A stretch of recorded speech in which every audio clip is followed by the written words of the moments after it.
Hey guys, welcome back to our HTML series. इस video में हम वेब बेसिक्स सीखेंगे and in particular we are going to learn how this internet works in a nutshell that we use every single day. Okay? सबसे पहले हमें ये समझना ज़रूरी है that a browser only understands three main languages and these are HTML, CSS and JavaScript. HTML is the one responsible for all the content that we see. इस content को हम मार्कअप भी कहते हैं. So the markup means content और also you can call it structure. The CSS language is responsible for all the visual styles that we see. और सिर्फ styles ही नहीं, जो लेआउट होता है उसके लिए भी CSS ही रिस्पॉन्सिबल होती है.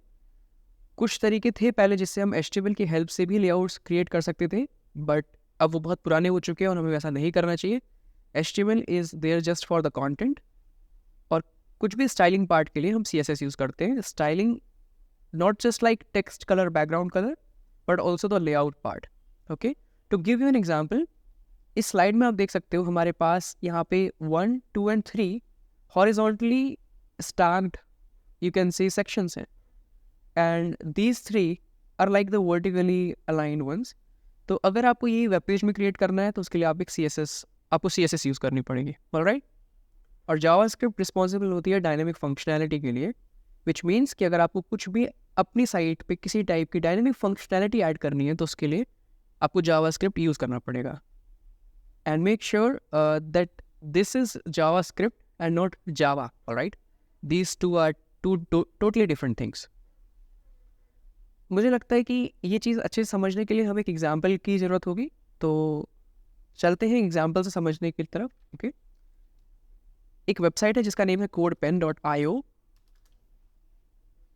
codepen.io पे आप अपने कुछ basic front end projects create कर सकते हो. By front end I mean HTML, CSS and JavaScript के कुछ प्रोजेक्ट्स आप क्रिएट कर सकते हो.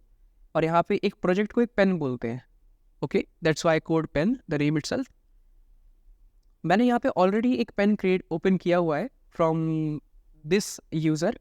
ओके, और यहाँ पे हम देख सकते हैं कि ये एक sort of like you can say advertisement है for some sort of can company. okay, यहाँ पे हम जो यहाँ पे फंक्शनैलिटी वो ये है कि इस पर क्लिक करें अगर हम, तो इससे इसका जो विजुअल लेआउट है, I mean the visual styles change होती है. ओके, यहाँ पे हम देख सकते हैं HTML, CSS और JavaScript कोड है. Now think what will happen if I remove all the HTML code from here. Okay, so I'm going to remove all the HTML code now. हम देख सकते हैं कि HTML को हटाने से हमने कंप्लीट स्ट्रक्चर या मार्कअप को ही हटा दिया है, जिसकी वजह से अभी पेज पे कुछ भी हमें नहीं दिख रहा है. Okay, now everything is back to normal. What will happen if I remove the entire CSS code from here? So as we can see, यहाँ पे स्ट्रक्चर तो है बट वो स्टाइल्ड नहीं है इन एनी वे. ठीक है, यहाँ पे हमारे पास कंप्लीट स्ट्रक्चर है but still the functionality is there. So if I click on this button, as you can see, I'm able to, like get over to different pages or different sections. Now, what will happen if I remove the entire JavaScript from here? तुम देख सकते हैं कि अभी हमारे पास style है properly जैसे होनी चाहिए, but now if I click this button, nothing is happening. Okay? Because this was the part of our JavaScript code. So I hope इस एग्जाम्पल से आपको समझ में आया होगा how HTML, CSS and JavaScript are responsible in any web page. Now let's talk about something known as HTTP. Well, HTTP stands for Hypertext Transfer Protocol. और HTTP just कुछ set of rules है जिसकी help से हम किसी भी web page पे जाते हैं तो हमारे पास वो फाइल्स आती है. Okay, like some sort of rules, pre written rules you can say. इसको भी हम एग्जाम्पल से समझेंगे तो ज़्यादा अच्छे से समझ में आएगा. ठीक है, तो अब हम क्या करने वाले हैं, एक नया पेज आपको ओपन करना है और किसी भी साइट पे जाना है. But in this case I am going to like head over to codepen.io again. And now what you need to do is right click anywhere and now click on inspect. Okay, inspect करने से आपके पास right side में कुछ इस type का panel आएगा जिसको हम बोलते हैं डेव टूल्स. यहाँ पे आपको नेटवर्क टैब में जाना है. Okay, by clicking on these arrows and then on the network tab. यहाँ आने के बाद आपको फिर से एक रीलोड करना है.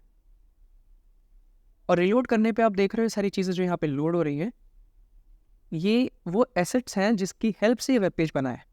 Okay, like for example we can see that there is an image. So as we can see that this image is being loaded here. Okay, और हम देख सकते हैं ये इमेज नीचे कहीं यूज़ हुई होगी इस पेज पे. I think this is the one. Okay, तो जितने भी एसेट्स हैं यहाँ पे लोड हुए हैं when we went on this site. And this is what HTTP in a nutshell. जो आप ये देख रहे हो ये सब HTTP रिक्वेस्ट हुई थी और 200 उसका स्टेटस कोड था, विच मीन्स ओके. ऑलराइट, सो ये जो चीज़ है, आप किसी वेब पेज पे गए तो वेब पेज जो सर्वर ने रिस्पॉन्ड किया, इसके बारे में आगे सीखेंगे कि सर्वर कैसे रिस्पॉन्ड करता है. तो जो रिस्पॉन्स मिलता है हमें वो HTTP की हेल्प से ही पॉसिबल हो पाता है. ओके, जस्ट ये टर्म आपको पता होनी चाहिए, the basics. Now talking about request response cycle. जब भी आप किसी वेबसाइट को विजिट करते हो तो आपका जो ब्राउज़र है, जिसको हम क्लाइंट भी कहते हैं, एक रिक्वेस्ट करता है टू द सर्वर. ठीक है, और जो सर्वर है उसके पास एक रिक्वेस्ट जाती है और उस रिक्वेस्ट के बेसिस पे जो सर्वर है वो हमें रिस्पॉन्स देता है. रिस्पॉन्स में हमें वो सारी फाइल्स मिल जाती हैं जिस फाइल की हेल्प से हम उस वेब पेज को लोड कर सकते हैं. जैसे हमने इस एग्जांपल में देखा कि अगर हम codepen.io पे जाए तो जाने पे ये सारे एसेट्स जो है वो लोड हो रहे हैं. Okay, now if I go to google.com we can see that these are the assets that are being load. Okay, यहाँ पे हमें ये गूगल की इमेज भी दिखेगी कहीं ना कहीं, may be this one, Google logo. Now if I open this in a new tab you can see कि ये भी इमेज यहाँ पे लोड हुई थी. Okay, I hope request response cycle आपको समझ में आया होगा. जस्ट हमें बेसिक्स पता होने चाहिए, हम इतने डिटेल में नहीं जाएंगे क्योंकि अभी जस्ट हमारी स्टार्टिंग है. बट आई होप ये सब टर्म्स आपके लिए आगे चल के ऐसा साउंड ना करे कि आप फर्स्ट टाइम इनको सुन रहे हो. ओके,